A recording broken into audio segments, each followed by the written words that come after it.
Welcome to the Convergence Coaching Inspired Ideas podcast. Join us as we explore great leadership and management ideas that apply within the accounting profession and in other aspects of life and business too.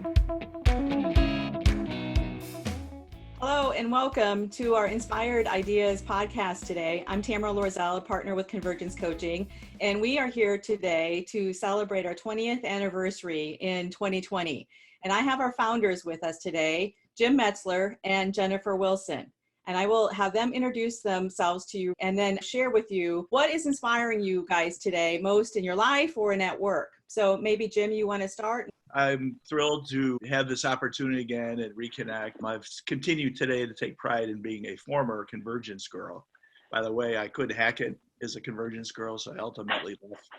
It was unqualified, so I ultimately left. But just a little background, lived in Buffalo, New York, was in practice for 32 years. I was set free from my accounting firm by Jennifer Wilson when we formed Convergence because I was bitten by the volunteer bug while I was in my firm and went to a whole nother level. Then the AICPA found me, and that was 12 years. And now I'm out of the AICPA 6 years, doing some work in the profession here and there with a few firms, some work for the AICPA, with a concentration on emerging partners, young partners, and dealing with the more seasoned partners in the firm. What inspires me today, I given that some thought, if there's anything that really, and I'm looking at the screen here, you people inspire me for sure, but people inspire me reflecting back, over all those 50 years of being in the profession, the people, the connections, the colleagues, the clients whom I still see again, reconnected with today, the people who in the volunteer committees, the AICPA, the members of AICPA, and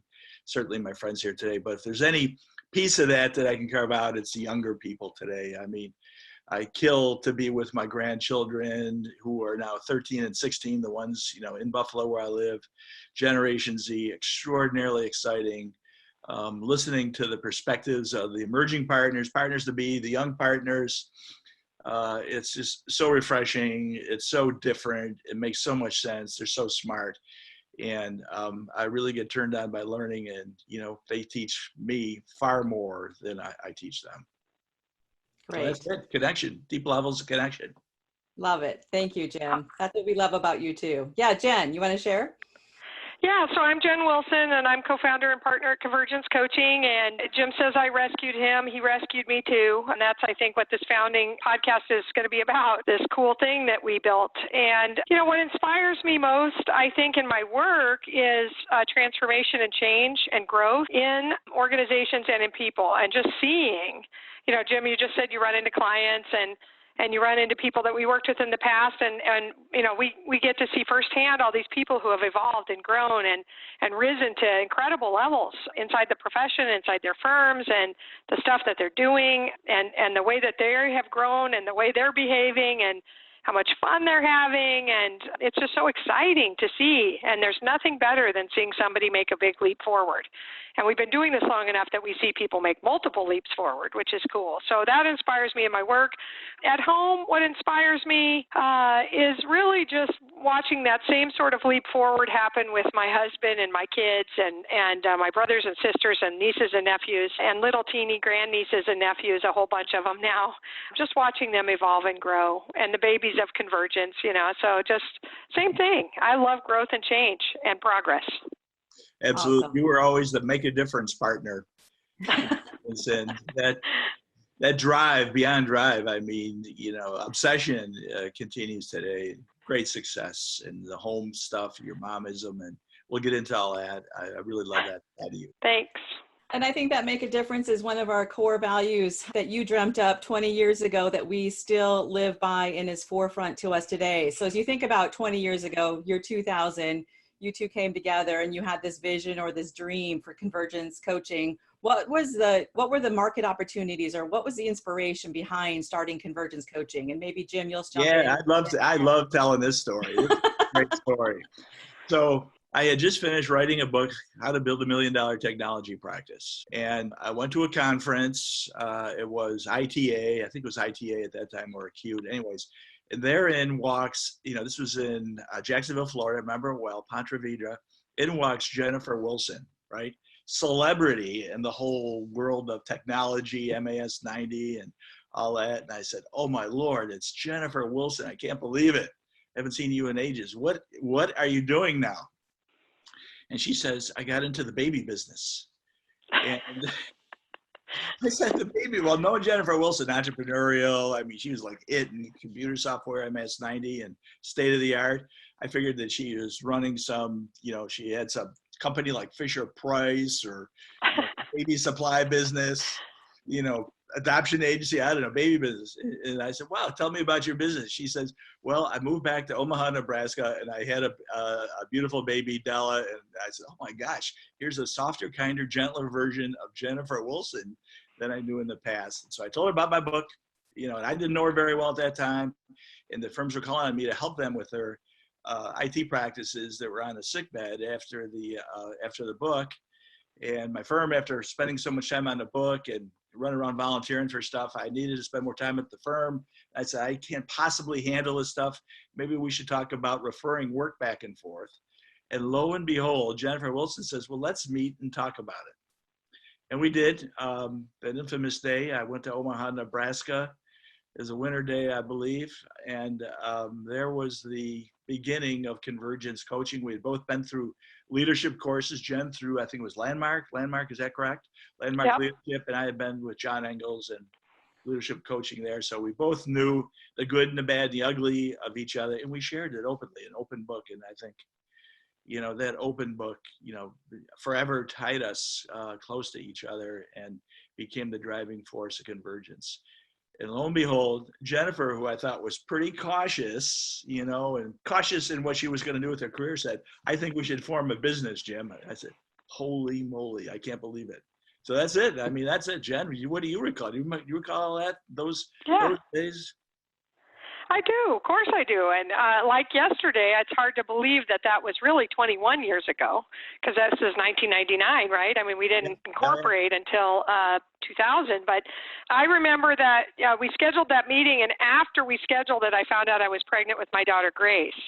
And then I thought, oh gosh, I'm going to meet with this guy and we're going to talk about ways to collaborate. And I'm about to go through this, second baby, and I don't know how reliable of a worker I'm going to be. And, I came to the meeting and we did a SWOT analysis. Each of us did our own personal SWOTs on these flip charts and shared them with each other. And I'm sure I put up there, I might not have had the guts to write pregnant again, but I was worried. I didn't know what to expect with the second child, and told you about it, and you were like, I don't care. If we're going to do something together, it's for the long haul. That's no big deal, which is a very evolved way of thinking in 2000. Honestly, I had some negative reaction when I got pregnant the first time by my employer. And, so I just thought, okay, this guy's pretty evolved here. And then second, Jim, when we did the SWOTs, what we found was that we had really complementary skills. Like we had similar strengths, but we did have big differences in strengths, and they were complementary. And the weaknesses that we felt that we had, the other person kind of augmented those or complemented those weaknesses, could fill the gaps. And I think that was one of my biggest memories from that day, was just thinking, I like this guy. He seems progressive, which is, like table stakes to play with Jen Wilson, at least in the firm sense. And then just we could help each other. I could see we could help each other, and we could help other people together. So that's what I remember. Well, we just talked about this by email, you and I, but the role of technology, in the profession. Yes. The name Convergence, I mean, this cracks me up as I read about what's happening in profession today. I know. The convergence of information technology and the profession. We had formed in my firm a large technology company. Of course, Jen was at the core of it. And I was driven by, the notion of trusted advisor and how going deeper in technology could really make a difference at a client. I was brought up by a wonderful person by the name of Ken Gaines in our firm that was all about the client, help the client get successful, really get involved in the client. And when I really got into technology, not general ledger, just that, and financial statements and that, but really getting deeper into technology and writing applications that would extract key business information out of it and do a lot of custom stuff. We totally saw that as the role of CPA, Jen and I together. So amazing. I guess, at that time we were very relevant, but I guess we were ahead of the times because AICPA and NASBA and state societies are promoting that information technology be part of the core competencies of the profession, tax, accounting, auditing, that thing. And it makes so much sense. It's it's kind of a no-brainer. And so, I'm just thrilled to see today the coming together. But I have to say, man, what took so long, for everybody to figure that out? Even business intelligence, data analytics. We spoke about it in different ways then, in different systems, extracting information. Today, of course, cloud, massive storage of data, quick access. Now it's real. It can really happen. Yeah, I'm going to jump in here real quick. So I attend meetings today and everywhere that I go that's profession-based, they're talking about the convergence, and it's funny because sometimes if I'm in the room and they know that, they keep using the word convergence, they'll say, I think I'm going to have to pay a royalty to Jen Wilson or something because of our company name. But back in the olden days when we started this thing, we had a tagline, and the tagline was, helping CPA and IT firms achieve success. Now, we've subsequently evolved that in 20 years and evolved it to helping leaders achieve success, kind of an individual perspective as opposed to corporate, and kind of removing the narrowness of IT or CPA. But we saw it back then, and we see it now. And you're right, Jim. Back then, crystal reports and business intelligence, and we also would call it report writing, back in the olden days, right? But it's the same thing, data extraction. And what's really there besides storage that makes it happen, and that's the idea that artificial intelligence could do something with that data today and could begin to predict and prescribe action. And that's what's super cool about the convergence of technology and accounting, if you will. But ours was also the convergence of leadership and management and the idea of converging those two ideas, right? So we really elevated our business and said, hey, we see you guys out there managing stuff, but we don't see you acting like leaders. And so back in 2000, we were, saying, we think you should develop as a leader. And people were like, I've been leading this firm 30 years. What do you mean? And they didn't, there was no leadership training happening really, not much. And so we were kind of pioneering that too. And it's taken a long time to catch hold. Oh, yeah. I remember, in a lot of cases, I don't know if you agree or disagree with that. We'd go in firms that had IT, they bring us in for the IT practice.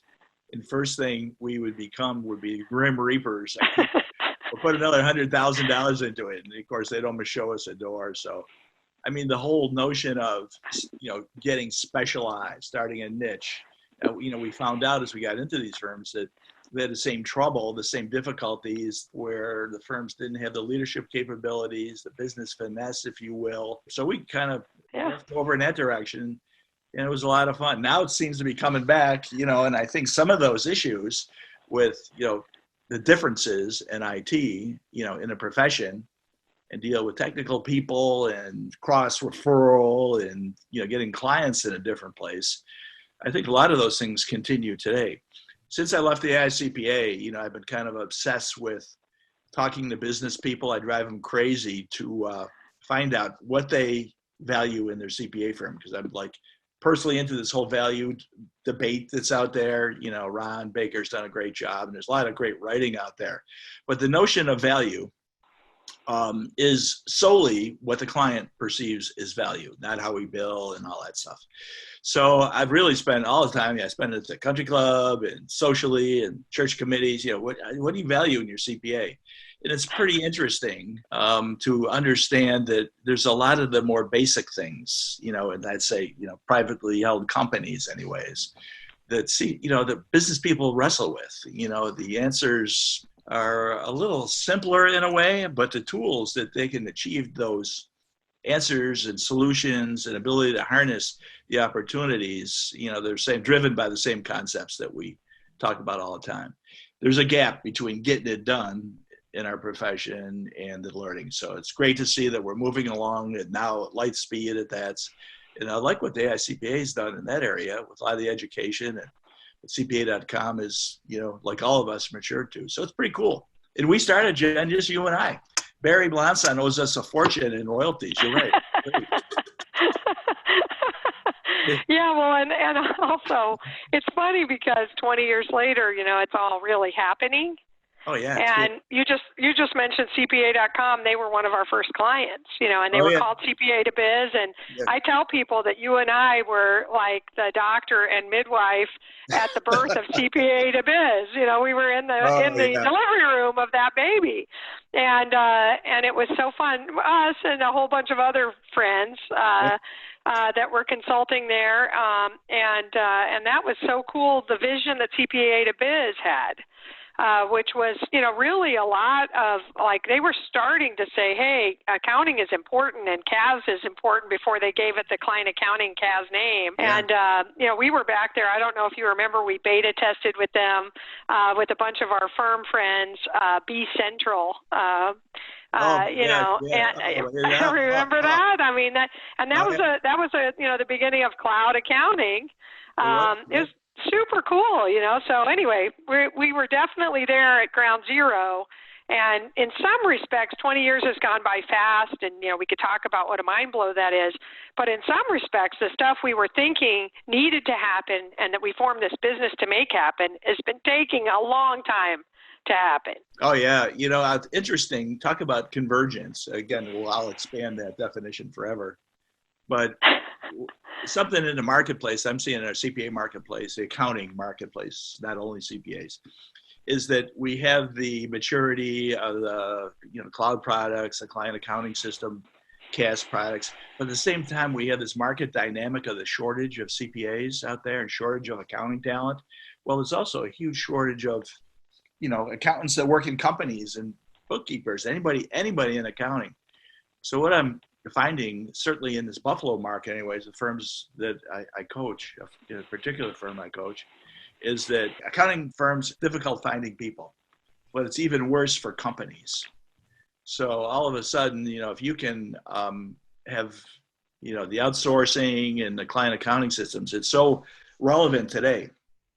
The other thing I'm finding is the model is, the firm sets up a separate business, a CAS business. Many of the people who have left the firm for the reasons of tax season and demands and get better pass the exam and up or out, they're coming back to the firm because they stayed friends, friends like, us here.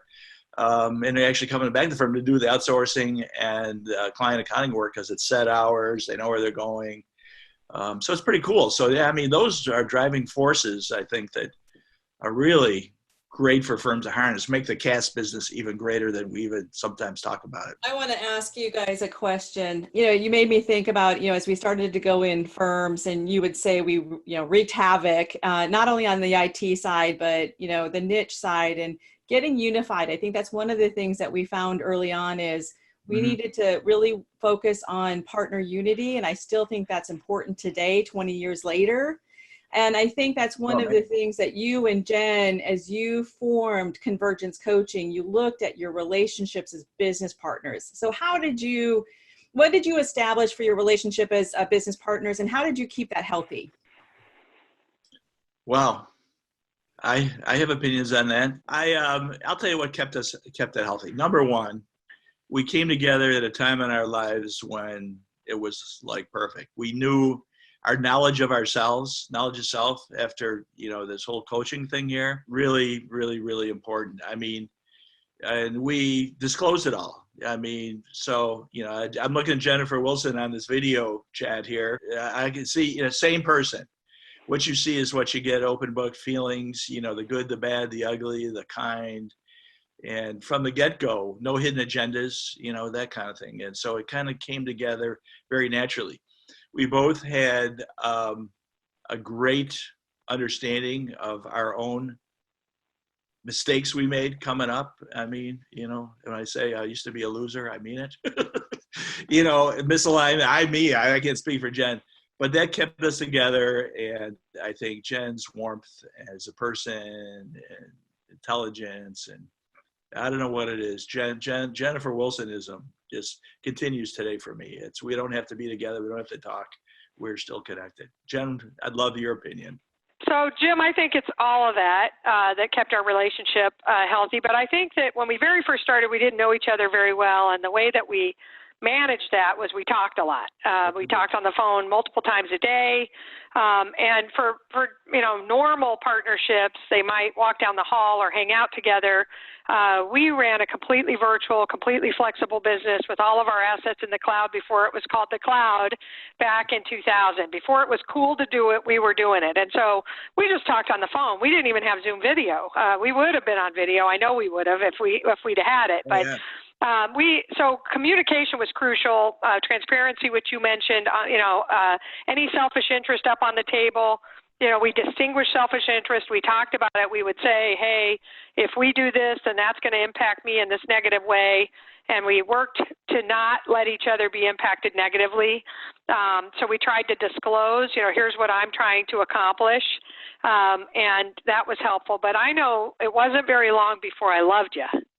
And that's, once you got that love between your partnerships, genuine care, genuine, and I didn't just love you, I loved you and Jean and the girls and your son and when grandkids came. So I cared about the interests of your posse, and I think that when you have that between partners, then you're going to have a healthy, unified relationship.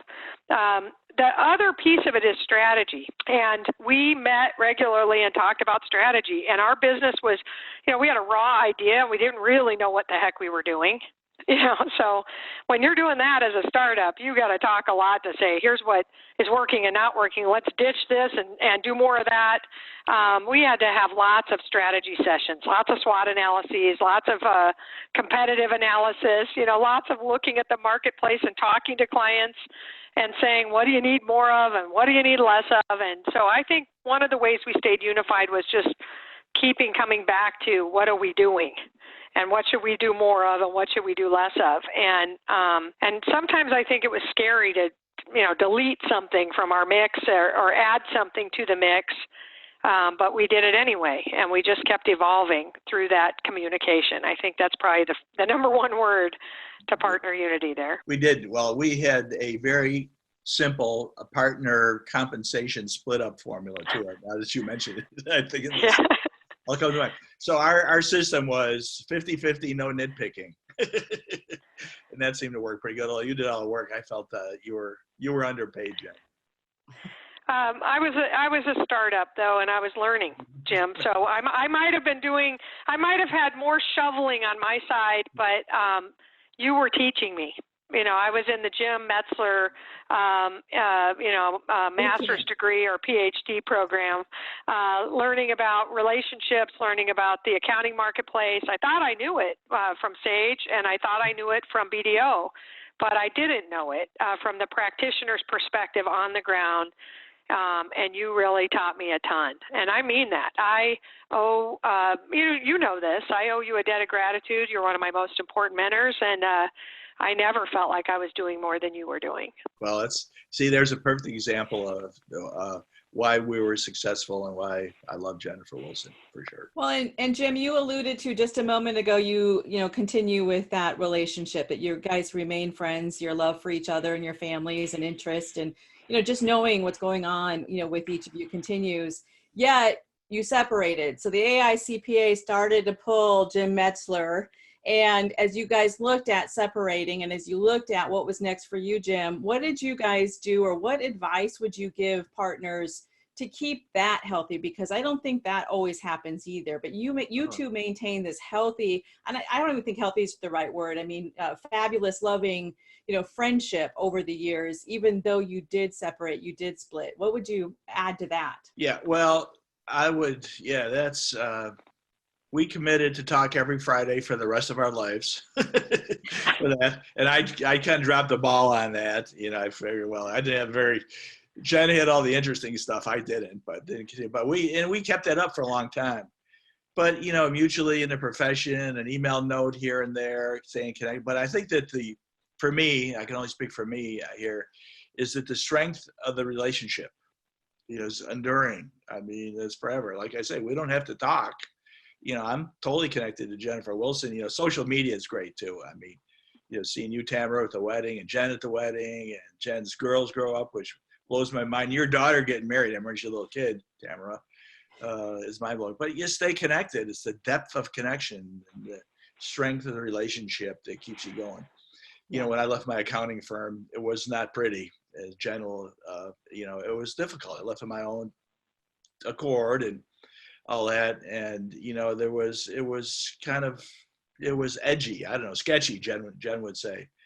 And, you know, it doesn't have to be that. So, you know, I reconnected there, you know, didn't want to harbor those feelings. And I don't know why firms do it. Life is too short. You know, accounting people come back into firms. My firm I'm working with in Buffalo, they welcomed a partner back in as partner. I don't know, somehow that's the way I feel about it, you know? Yeah. Well, I mean, Jim and I think that it's weird. You lose sight of what's important. And Tamera, you said what inspires us, and both of our inspiration is people-based. Maybe that's the core, or maybe that's a value concept or something. And because we value the relationship and people first, the terms and conditions were less important. And Jim and I could see that he was spending more and more time with the AICPA client, and that they desperately needed somebody to focus on small and medium-sized firms. Yeah. And he had a dream, you know, as a young CPA, that someday he'd make this big national or international impact. And here the opportunity was for him to do that.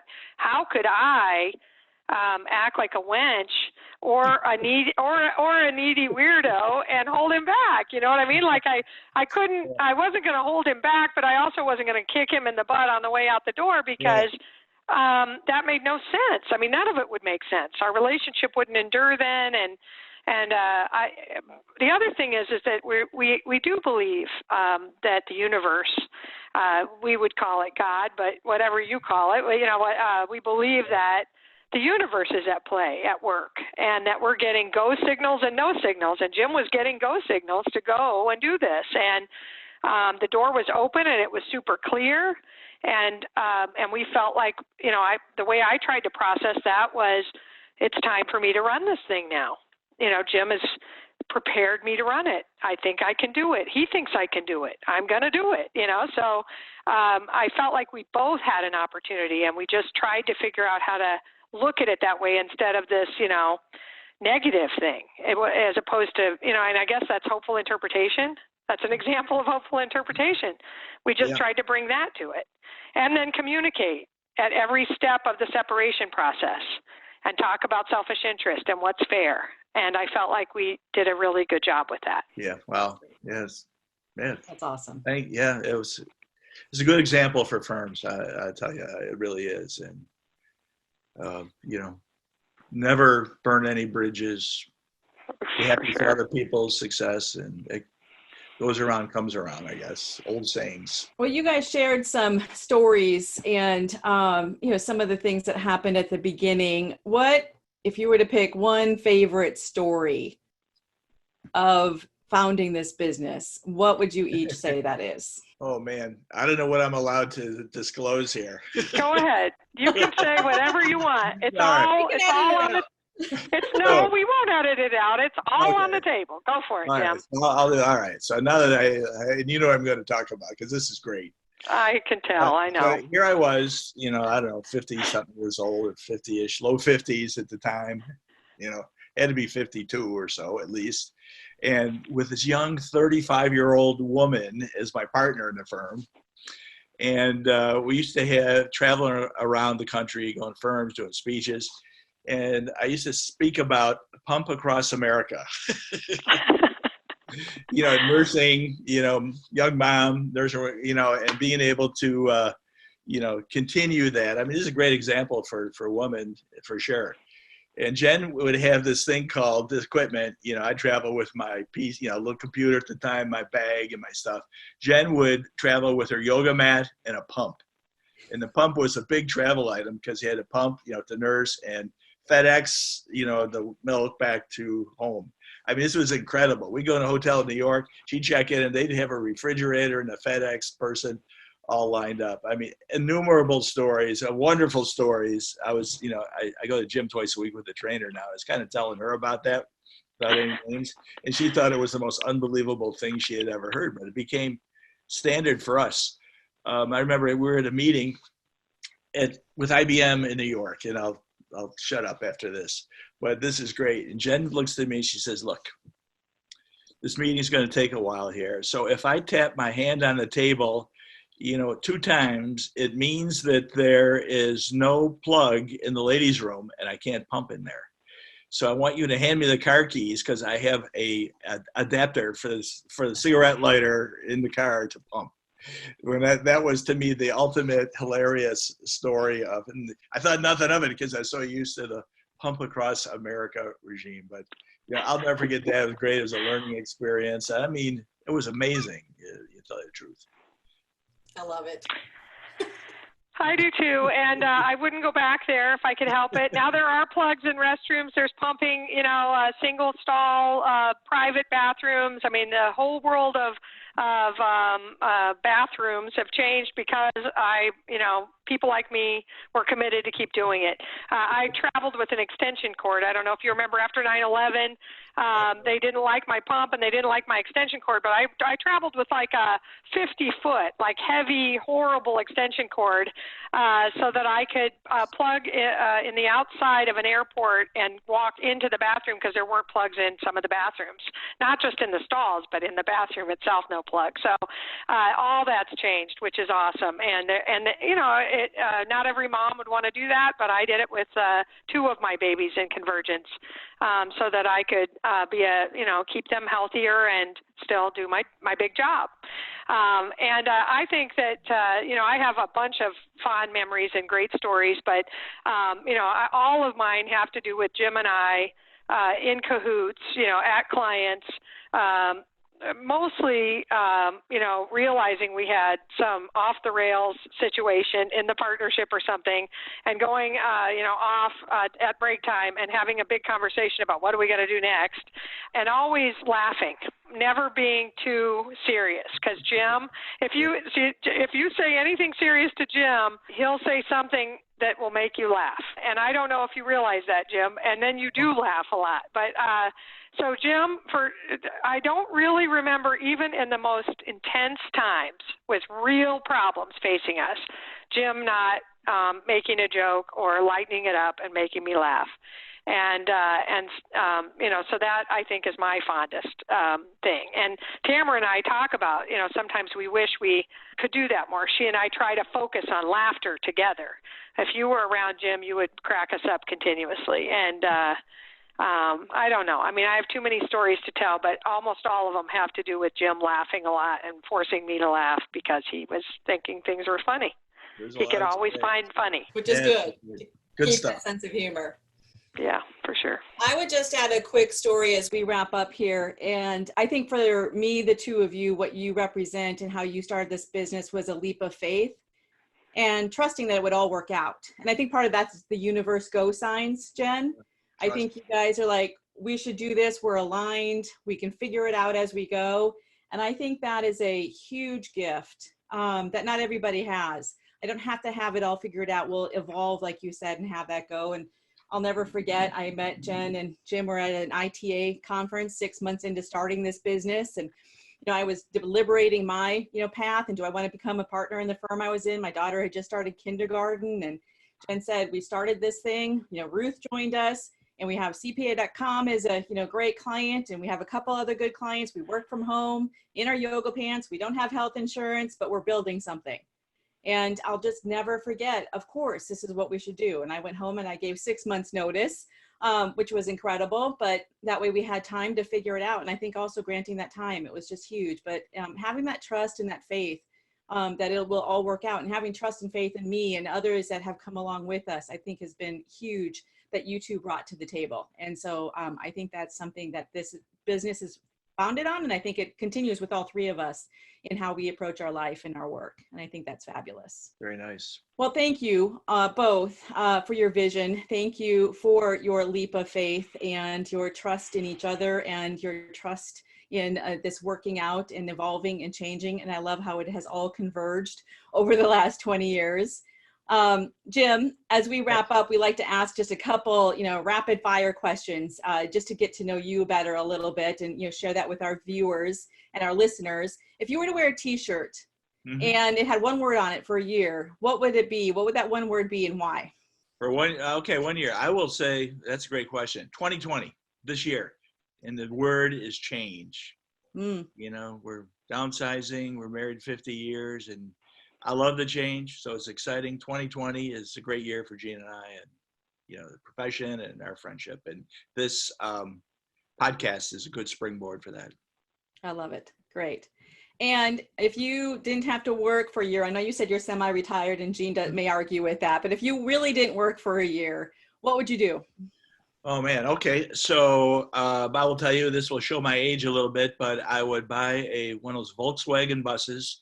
I grow the sides of my hair because I'm bald, and grow a ponytail.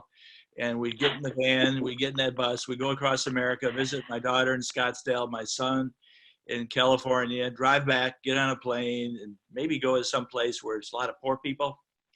Africa, Puerto Rico were ravaged by storms, and spend time there just, helping people recover and teaching and learning, kind of half and half.